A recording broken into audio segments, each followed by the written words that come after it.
ہماری ویڈیوز دیکھنے کے لیے ہمارے چینل صراط جنت کو سبسکرائب کریں۔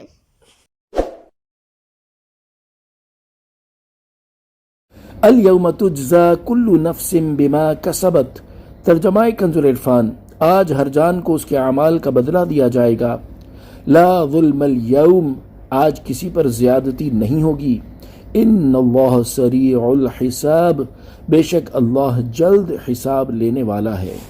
تفسیر صراط الجنان، یعنی قیامت کے دن ہر نیک اور برے انسان کو اس کی دنیا میں کی ہوئی نیکیوں اور برائیوں کا بدلہ دیا جائے گا، اور نیک شخص کے ثواب میں کمی کر کے یا برے شخص کے عذاب میں زیادتی کر کے کسی پر ظلم نہیں کیا جائے گا۔ بے شک اللہ تعالیٰ کی شان یہ ہے کہ وہ جلد حساب لینے والا ہے۔ اس آیت سے معلوم ہوا کہ دنیا میں جیسے اعمال کیے ہوں گے آخرت میں ویسا ہی بدلہ دیا جائے گا، اور یاد رہے کہ اس دن ان لوگوں کو بھی ان کے حقوق دلائے جائیں گے جن کے حقوق دنیا میں ضائع کیے گئے ہوں گے، جیسا کہ حضرت عبداللہ بن انیس رضی اللہ تعالیٰ عنہ سے روایت ہے، تاجدار رسالت صلی اللہ تعالیٰ علیہ وآلہ وسلم نے ارشاد فرمایا، اللہ تعالیٰ قیامت کے دن لوگوں کو ننگے بدن، بے ختنہ شدہ اور مال کے بغیر اٹھائے گا۔ ہم نے عرض کی وہ ہم کیا ہے؟ ارشاد فرمایا جن کے پاس کوئی چیز نہ ہو۔ پھر اللہ تعالیٰ لوگوں کو بلند آواز سے ندا فرمائے گا، جسے دور والے اسی طرح سنیں گے جس طرح قریب والے سنتے ہیں۔ ارشاد فرمائے گا میں بادشاہ ہوں، میں بدلہ لینے والا ہوں۔ کوئی جنتی اس وقت تک جنت میں نہیں جا سکتا، یوں ہی کوئی جہنمی اس وقت تک جہنم میں نہیں جا سکتا یہاں تک کہ میں اس سے اس حق کا بدلہ نہ لے لوں جو کسی کا اس کے ذمے ہے، حتیٰ کہ ایک تھپڑ کا بدلہ بھی۔ ہم نے عرض کی یہ کیسے ہوگا جبکہ ہم تو اس وقت ننگے بدن اور کنگال ہوں گے؟ ارشاد فرمایا یہ بدلہ نیکیوں اور برائیوں کے ذریعے ہوگا، یعنی حقداروں کو اس شخص کی نیکیاں دے دی جائیں گی یا حقداروں کے گناہ اس کے ذمے ڈال دیے جائیں گے۔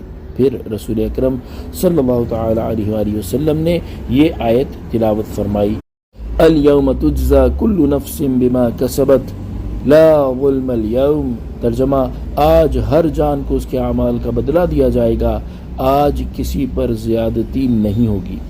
اور حضرت عبداللہ بن مسعود رضی اللہ تعالی عنہ سے روایت ہے، رسول کریم صلی اللہ تعالی علیہ وآلہ وسلم نے ارشاد فرمایا شیطان اس بات سے نا امید ہو گیا ہے کہ عرب کی سرزمین پر اس کی پوجا کی جائے، لیکن عن قریب وہ اس سے کم اور حقیر باتوں پر تم سے راضی ہوگا، اور وہ ہلاکت خیز باتیں ہیں۔ تو جس قدر ممکن ہو ظلم سے بچو، کیونکہ بندہ قیامت کے دن نیکیاں لائے گا اور اس کے خیال میں وہ اسے نجات دینے والی ہوں گی، لیکن ایک بندہ آ کر کہے گا اے میرے رب عز و جل، فلاں شخص نے مجھ پر ظلم کیا۔ اللہ تعالیٰ ارشاد فرمائے گا اس شخص کی نیکیوں میں سے کچھ مٹا دو۔ اسی طرح لوگ آتے رہیں گے اور اس کی نیکیاں لے جاتے رہیں گے حتیٰ کہ اس کی کوئی نیکی باقی نہ رہے گی۔ اس کی مثال ایسے ہے جیسے مسافر جنگل میں اتریں اور ان کے پاس لکڑیاں نہ ہوں۔ اب وہ لوگ بکھر جائیں اور لکڑیاں جمع کر کے لائیں اور تھوڑی ہی دیر میں وہ بہت بڑی آگ جلا کر اپنا مقصد حاصل کر لیں۔ تو یہی معاملہ گناہوں کا ہے کہ یہ نیکیوں کو اس طرح ختم کر دیں گے جس طرح آگ نے دیکھتے ہی دیکھتے لکڑیاں جلا دیں۔ صلو علی الحبیب صلی اللہ تعالی علی محمد صلی اللہ تعالی علیہ وآلہ وسلم۔